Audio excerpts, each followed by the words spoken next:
Welcome back to Insight Builder channel, large language model automators, Python experts, and my dear friends. We have been working with the website project as well as the vector app in the Django framework. What we are going to do in this video is concentrate on the step number 4. In the step number 4, we have to write the search function. Apart from that, we need to have the FAISS database or the vector store for writing the search function. The search function will be using the vector similarity search method that is available in the FAISS database. In order to get the data into the FAISS database, we'll be using the Jupyter notebook. I'll be showing you the process to do that. And we'll be needing 3 main components. One is the FAISS database itself. In order to get the FAISS database, we will be using the LangChain library. The LangChain library provides the FAISS class, which can be used for creating the FAISS database. Second, we'll be using the sentence transformers embeddings to create the vectors from the data. The third is the recursive character text splitter that is also provided by LangChain, which is helping in breaking a very big sentence or very big description into smaller descriptions. The data itself, we are going to get it from the Kaggle notebook. Let me right now go to the Kaggle notebook for you. This Kaggle notebook contains the necessary data already assigned to it inside the Kaggle environment. It also has the various code already written for getting the cleaned data and exported as CSV file. This is what you are seeing here. What we are going to do next is we are going to use this CSV file and start working on it in a local Jupyter notebook. You might be wondering, why not do it in Kaggle itself? The challenge in case of Kaggle is it is inside the Docker, and we cannot create a Django web server inside the Docker. We have to have the database and the entire function run inside the local environment. With that aside, let's start working on the FAISS database creation. The dataset has been already downloaded to this particular location, and the untitled 1.ipynb, this is what I am going to work upon right now. Both the data as well as the notebook are at the same location. Even then, it is always better to give the complete data path, that is the absolute data path. Let's start importing the necessary functions from LangChain dot vector stores. Import FAISS from LangChain dot text splitter. Import recursive character text splitter from LangChain dot embeddings. Import sentence transformer embeddings, and we'll be using pandas for creating the data frame. Import pandas as PD. The data path, I already have the copy of the data path in my clipboard, so I'll be using that and filling the rest of it. The data path is ready, and we will have the video df. So this pd.readcsv, this will read the CSV file. Let's look at the data frame briefly to see what is the column and what data it contains. We have video ID, title, category ID, thumbnail link, description. We have these columns. We will be working on description and we will be working on title. Continuing further,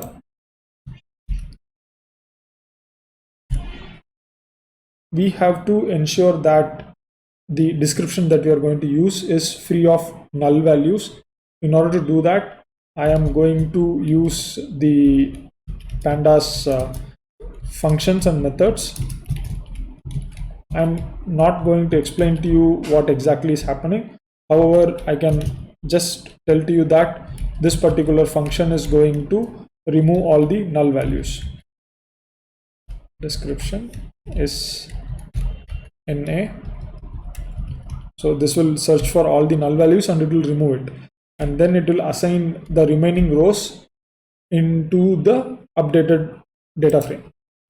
So if I now do a shape, if I check the shape of this data frame, you will see that I have got 249 rows. These 249 rows have the description all with proper characters. Let's first of all try to find out, are there any descriptions which is having more than 300 characters? The reason why I'm actually looking for 300 characters is a thumb of rule that if there is going to be if there is going to be any kind of a description or any kind of information, minimum it will require 300 characters. Let's continue with the step. So I'll be using the lambda function.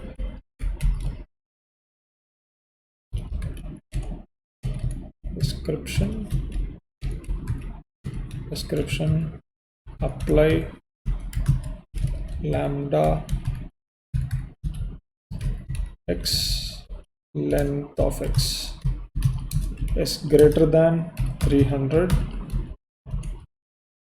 and we see that there are lots of, in fact 200, more than 200 data points are having more than 300 characters of description. Let's make this little more easier on us. Let's see how many data points are having more than 500 characters of description, and we see that is almost 162 rows. Okay, we have the description with us, we have the title with us. We are going to next split the description, because we don't want a very big description to be crammed into the vector data store directly. It might actually create a challenge for us when it is going to be retrieved and when it is going to be searched. To avoid that kind of challenge, we are going to split it into smaller parts. For doing that, we will be using text splitter, that is recursive character text splitter. Recursive character text splitter function, and we will be using the chunk size. I have this already enabled here, so I'm going to just use it. I'm using the chunk size of 300. The benefit of working with the recursive character text splitter is we can create documents. Documents are LangChain classes or objects which can contain both the sources and the page content. So let me show you an example. Before going to that step, I want to convert this data frame that you're seeing here into an array of dictionaries. So let me do that first. Let me say with dict array with df2 dict, and I'm going to use orient is equal to records. So this is an internal method that is available with pandas data frame to convert it to dictionary, that is array of dictionaries, and we can use the switch records for making it into a list of dictionaries.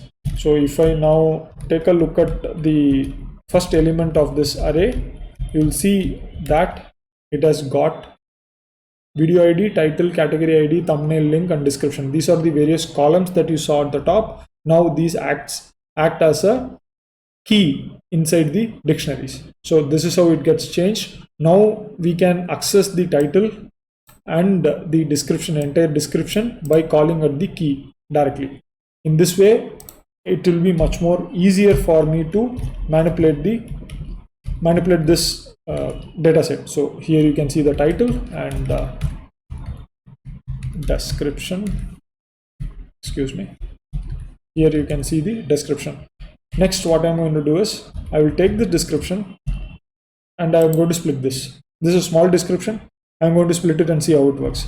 So text split, create document is the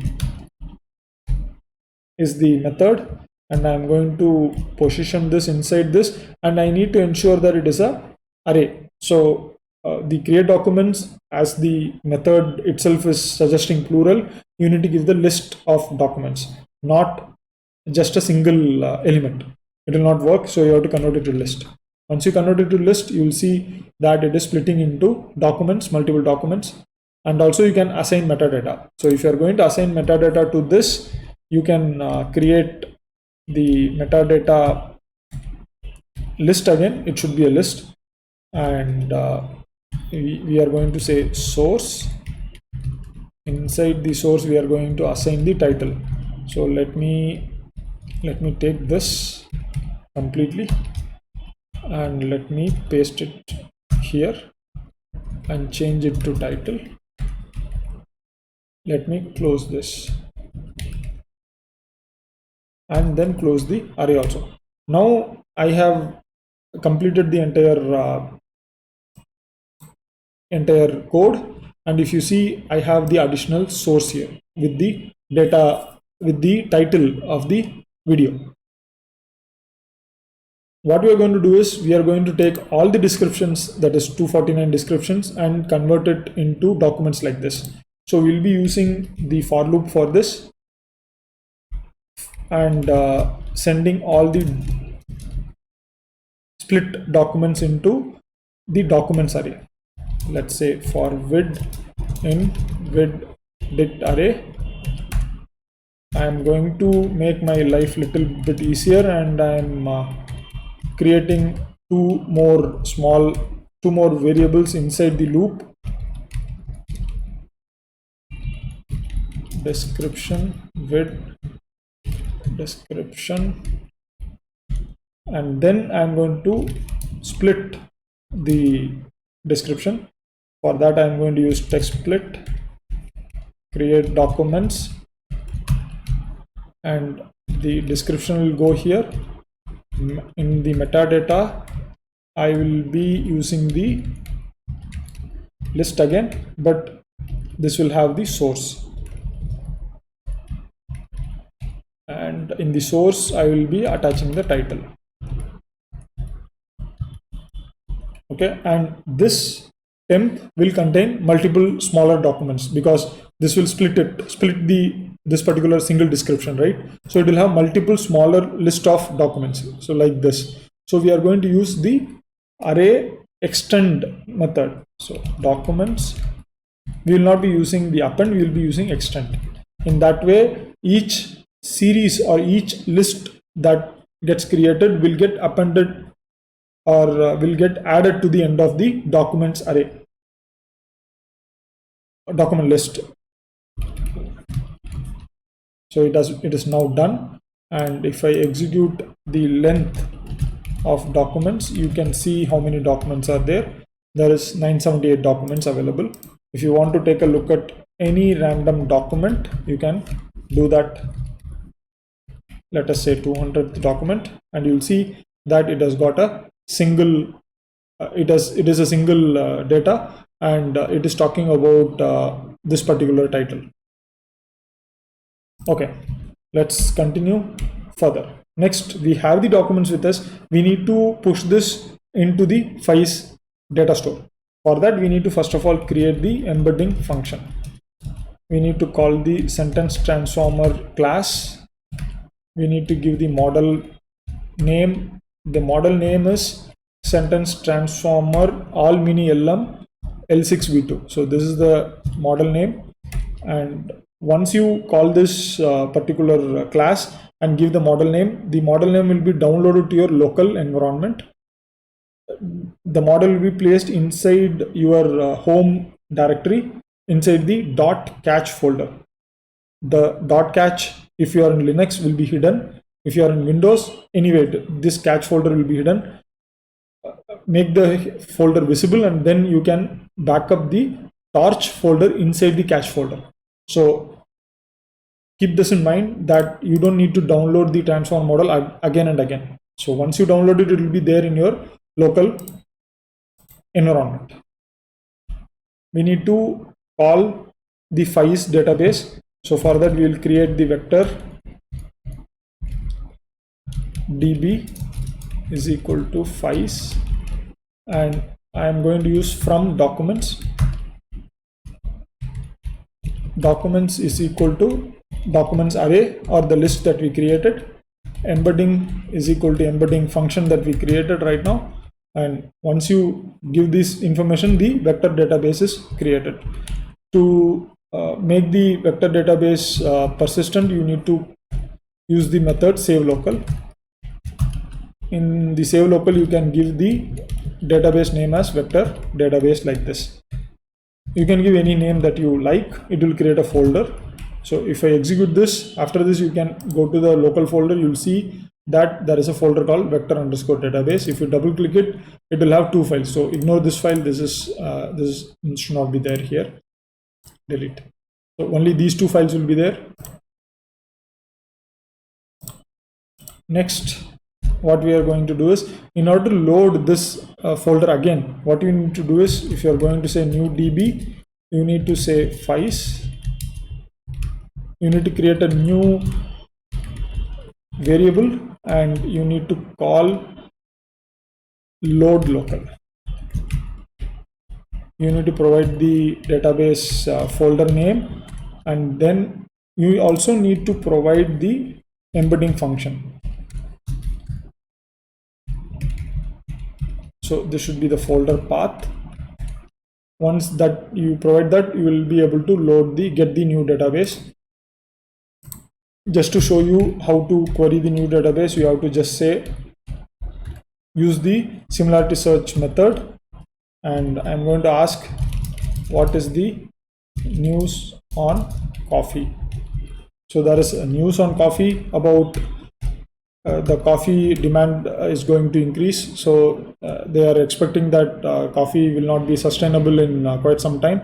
So after we do the similarity search, we can see that by using natural language, general questions can be asked to the similarity search method, and you'll be able to get the output.